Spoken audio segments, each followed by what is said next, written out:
Namaskar. Welcome to a new topic, career after 10th. ଦଶମ ପରେ ଆମେ କ'ଣ ପଢ଼ିବା, କ'ଣ ପଢ଼ିଲେ ଆମେ କ'ଣ କରିପାରିବା ସେ ବିଷୟରେ ଆଜି ଆଲୋଚନା କରିବା। ଦେଖନ୍ତୁ, ଜଣେ ପିଲାର ବା ଜଣେ ଷ୍ଟୁଡେଣ୍ଟର ଅତି ଭାଇଟାଲ କ୍ୟାରିୟର ହେଉଛି ଦଶମ କ୍ଲାସ୍। ଦଶମ କ୍ଲାସ୍ରେ ସେ ଯେମିତି ପାଠ ପଢ଼ିବ, ଯେମିତି ନମ୍ବର ରଖିବ, ଯେତେ ନମ୍ବର ରଖିବ, ସେହି ଅନୁସାରେ ସେ ଭବିଷ୍ୟତରେ କ'ଣ କରିବ ବୋଲି ନିଜର ମନୋବଳକୁ ଦୃଢ଼ କରେ ଏବଂ ସେହି ଅନୁସାରେ ସଂକଳ୍ପ ନିଏ ବା ସେହି ଅନୁସାରେ ଡିସିସନ୍ କରେ ଯେ ସେ ଭବିଷ୍ୟତରେ କ'ଣ ପଢ଼ିବ। ଦଶମ ପରେ ଆମେ ସାଧାରଣତଃ arts, commerce, science, vocational, polytechnic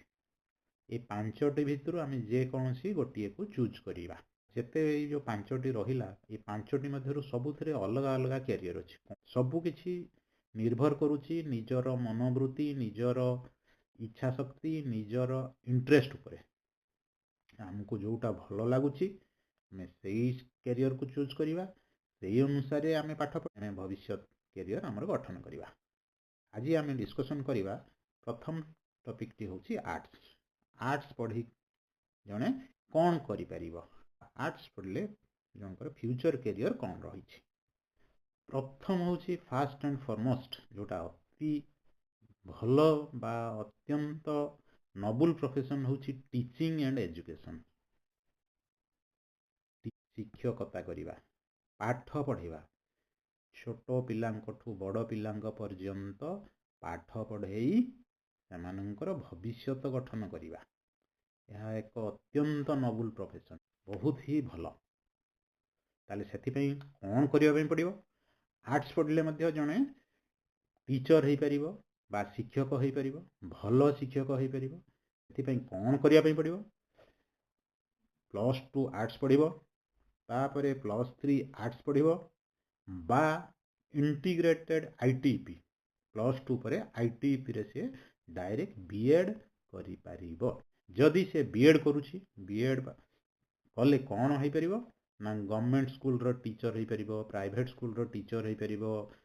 କେଉଁ ପ୍ରାଇମେରୀ ସ୍କୁଲର ଟିଚର ହେବ, ସେକେଣ୍ଡାରୀ ସ୍କୁଲର ଟିଚର ହେଇପାରିବ, ସିନିୟର ସେକେଣ୍ଡାରୀ ଯେଉଁଟା 11-12 ରହିଛି ତାର ମଧ୍ୟ ସେ ଟିଚର ହେଇପାରିବ। TGT, PGT ବା PRT। ଠିକ୍ ସେମିତି ଯଦି PGT ହେଉଛି, PGT ହେଲେ କ'ଣ ନା କେଉଁଠି ହେଇପାରିବ? କେନ୍ଦ୍ରୀୟ ବିଦ୍ୟାଳୟରେ ସେ ହେଇପାରିବ, ନବୋଦୟ ବିଦ୍ୟାଳୟରେ ହେଇପାରିବ, ଆମ ଷ୍ଟେଟ୍ ଗଭର୍ଣ୍ଣମେଣ୍ଟର ଯେତେ ସବୁ ସ୍କୁଲ ରହିଛି ସେଥିରେ ସେ ହେଇପାରିବ। ଗ୍ରାଜୁଏସନ୍ ପରେ ସେ MA କଲା, MA ପରେ BEd କଲା, MA ପରେ ଆଉ ଗୋଟେ ଭଲ ସ୍କୋପ୍ ହେଉଛି ଯେ ସେ ଆସିଷ୍ଟାଣ୍ଟ ପ୍ରଫେସର ହେଇପାରିବ। ଆସିଷ୍ଟାଣ୍ଟ ପ୍ରଫେସର ହେବା ପାଇଁ ହେଲେ ତାକୁ MA ପଢ଼ିବା ପାଇଁ ପଡ଼ିବ। MA ସହିତ ୟୁନିଭର୍ସିଟି ଗ୍ରାଣ୍ଟସ୍ କମିଶନ ଏକ ନେଟ୍ ପରୀକ୍ଷା କରାଉଛି, ନ୍ୟାସନାଲ୍ ଇଲିଜିବିଲିଟି ଟେଷ୍ଟ। ସେ ଏକ୍ଜାମିନେସନ୍ ଦେଇ ସେ କ୍ୱାଲିଫାଇ କଲେ ସେ ନିଜକୁ ଆସିଷ୍ଟାଣ୍ଟ ପ୍ରଫେସର, ଡିଗ୍ରୀ କଲେଜ ଗୁଡ଼ାକରେ ଯେଉଁ ଆସିଷ୍ଟାଣ୍ଟ ପ୍ରଫେସର ବା ୟୁନିଭର୍ସିଟି ମାନଙ୍କର ଯେଉଁ ଆସିଷ୍ଟାଣ୍ଟ ପ୍ରଫେସର ରହୁଛନ୍ତି ସେମାନେ ମଧ୍ୟ ଶିକ୍ଷକ, କିନ୍ତୁ କଲେଜର ବା ୟୁନିଭର୍ସିଟିର ଶିକ୍ଷକ। ତେଣୁ ସେଥିରେ ହେଲେ ସେ ଟିଚିଂ ଏବଂ ରିସର୍ଚ୍ଚ ଦୁଇଟା ଯାକ ତାର ହେଇପାରିବ। ସେ ଟିଚିଂ ମଧ୍ୟ ହେଇପାରିବ, ତା ସାଙ୍ଗେ ସାଙ୍ଗେ ରିସର୍ଚ୍ଚ ମଧ୍ୟ କରିପାରିବେ। ତେଣୁ ଆର୍ଟ୍ସରେ ବହୁତ ଭଲ ଏବଂ ସୁପର କ୍ୟାରିୟର ହେଉଛି teaching and research. Higher studies, କ'ଣ ଉଚ୍ଚ ପାଠ ବା ଉପରକୁ ଆମେ ଅଧିକା ପାଠ ପଢ଼ିପାରିବା। ଫାଷ୍ଟ ହେଉଛି BAରେ ବ୍ୟାଚଲର ଅଫ୍ ଆର୍ଟ୍ସ କ'ଣ ଇଂଲିଶରେ କରିପାରିବା, ଓଡ଼ିଆରେ କରିପାରିବା, ହିଷ୍ଟ୍ରିରେ କରିପାରିବା, ପଲିଟିକାଲ ସାଇନ୍ସରେ କରିପାରିବା, ଇକୋନୋମିକ୍ସରେ କରିପାରିବା, ସୋସିଓଲୋଜିରେ କରିପାରିବା, ଏଜୁକେସନରେ କରିପାରିବା, ଫିଲୋସଫିରେ କରିପାରିବା। ଏମିତି ବହୁତ ଗୁଡ଼ାଏ ସବଜେକ୍ଟ ଅଛି। ଆମକୁ ଯେଉଁଟା ଭଲ ଲାଗୁଛି, ଆମର ଯେଉଁଥିରେ ଇଣ୍ଟରେଷ୍ଟ ଅଛି, ଆମେ ସେଇ ଟପିକ୍ରେ BA କରିପାରିବା। ବ୍ୟାଚଲର ଇନ୍ ଫାଇନ୍ ଆର୍ଟ୍ସ, ଯେଉଁ ପିଲାମାନଙ୍କର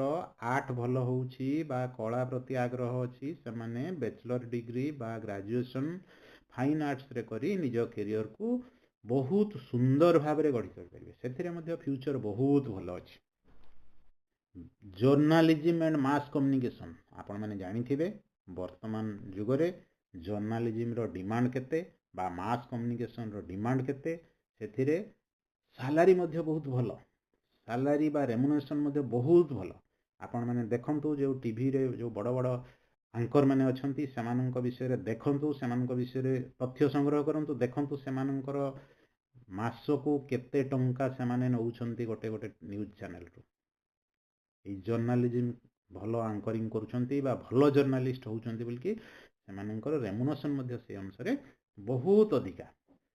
एटा गोटे सुपर इंटरेस्टिंग एवं चैलेंजिंग कैरियर जदि आम जने भल जर्नालिस्ट हो गले निजको जदि भल जर्नालिस्ट हिसाब से प्रतिपादन करि पारले पैसाटा कौनसी उपाय रे प्रतिबंधक हब नाही सेतिपई हमको कौन करिया पड़ो जर्नालिस्ट कैरियर को जदि आम बाछिबा ताले BJMC बा bachelor degree in journalism and mass communication course अच्छी से कोर्स से हमको नाम लिखैकी पाठ पढ़ाई पड़ो ठीक सेमिति आउ कौन करिपरिबा ना साइकोलॉजी रे आम BA करिपरिबा सोशल वर्क जदि आमर सोशल वर्क प्रति इंटरेस्ट अच्छी ताहले आम BA सोशल वर्क करिपरिबा सोशल वर्क रे BSW bachelor in social work जदि आम NGO सेक्टर रे काम करने चाहूचे बा चैरिटेबल ऑर्गेनाइजेशन रे काम करूचे आमर से इंटरेस्ट अच्छी ताहले आम BSW मध्य करिपरिबा केवल आर्ट्स कोर्स पढ़ी जदि आम आर्ट्स पढ़ुचे देखंतु केते सुंदर जॉब ओरिएंटेड कोर्स सब रही आमको उपयुक्त भाव सिलेक्शन करने पड़ो जदि आम जर्नालिज्म करुचे ताहले कौन कौन स्कोप रही कौन कौन आम करिपरिबा प्रथम रे होची न्यूज रिपोर्टर हो पारिबा आमर जो प्रिंट मीडिया तार रिपोर्टर हिसाब से आम काम करिपरिबा टीवी टेलीविजन रो एंकर हो पारिबा रेडियो रो आम रिपोर्टर हो पारिबा या बाद पब्लिक रिलेशन ऑफिसर सेथिपई मध्ये हमको जर्नालिज्म कोर्स करिथिबा दरकार ठीक सेमिति एडवर्टाइजिंग बा डिजिटल मार्केटिंग ये सब लाइन रे आमे काम करिपरिया कॉपी राइटर हो पारिबा आमे आर्ट्स पढ़ी कि बिजनेस मैनेजमेंट मध्य करिपरिबा कौन BBA bachelor degree in business administration और आम MBA करिपरिबा master degree in business administration MBA बा BBA कले आम कौन हो पारिबा ना HR मैनेजर सीधा सड़क मैनेजर हो sales and marketing manager event management रे आम कोर्स करिपरिबा इवेंट मैनेजमेंट रो बहुत ही डिमांड अच्छी ठीक सेमती जदि हमको होटल लाइन रे बा हमरो खाइबा प्रिपरेशन रे बा बड़ 5 स्टार होटल बा भल नामी होटल रे आमे सब काम करिपरिबा सेठी चेफ हे परिबा सेथिरे मध्ये बहुत भल कैरियर और बहुत भल सैलरी रही गोटे ही जिनस होची जे आमे जोटा भी करिबा भल से करिबा मन ध्यान देकी करिबा निजको से बेस्ट प्रतिपादन करने चेष्टा करिबा लॉ करिपरिबा वकील हो परिबा +3 BA LLB 5 वर्ष कोर्स रही से +2 पर जाइए आम एडमिशन करिपरिबा LLB कले कौन कौन हो परिबा प्रथम तो होउची आमे लॉयर हो परिबा वकील वकीलाती करिपरिबा जे जते सब बड़ बड़ वकील माने गोटे गोटे केस फैसला करिया पई बा गोटे गोटे केस डील करिया पई केते मात्रा रे पैसा माने नियंती बा तांकर केते रोजगार लीगल एडवाइजर हो परिबा गवर्नमेंट रो गोटे पोस्ट अछि लीगल एडवाइजर सेथिरे मध्ये आमे लीगल एडवाइजर हिसाब रे गवर्नमेंट रो बा कंपनी रो कॉर्पोरेट लॉयर कंपनी रे आमे लॉ ऑफिसर हिसाब रे चाकरी पाई परिबा जज हे परिबा LLB परे तार जज पई जो एग्जाम हुए से एग्जाम देई आमे निजको जज मध्य बनई परिबा आर्ट्स पढुछंती तांको पई जदि हमर सोशल वर्क रे मन अछि बा सोशल वर्क करिया पई हमर इंटरेस्ट अछि बा आमे सोशल वर्क करिया पई चाहूचे ताहले आर्ट्स पढ़ी कि आमे ताकू मध्य पूरण करि परिबा ताले हमको सेति पई हेले कोन करिया पई पड़िबो सोशल सेक्टर रे काम करिया पई हेले हमको BSW पढ़िया पई पड़िबो BSW परे आमे MSW पढ़िया पई पड़िबो BSW MSW जदि पाठ पढ़िले ताले आमे कोन कोन कैरियर को जाई परिबा ना NGO रे बड़ बड़ इंटरनेशनल NGO रे आमे काम करि परिबा ठीक सेमती सोशल वर्कर हे परिबा आउ child welfare officer community development officer बहुत ही कैरियर अच्छी आउ कौन रही साइकोलॉजिस्ट हो परिबा साइकोलॉजी कले तापरे आमे पोस्ट ग्रेजुएशन साइकोलॉजी करदबा हेले आमे साइकोलॉजिस्ट हो परिबा ट्रैवल और टूरिज्म कोर्स करके आमे तार गाइड हो परिबा TTM travel and tourism management जदि कोर्स आमे करूचे ताहले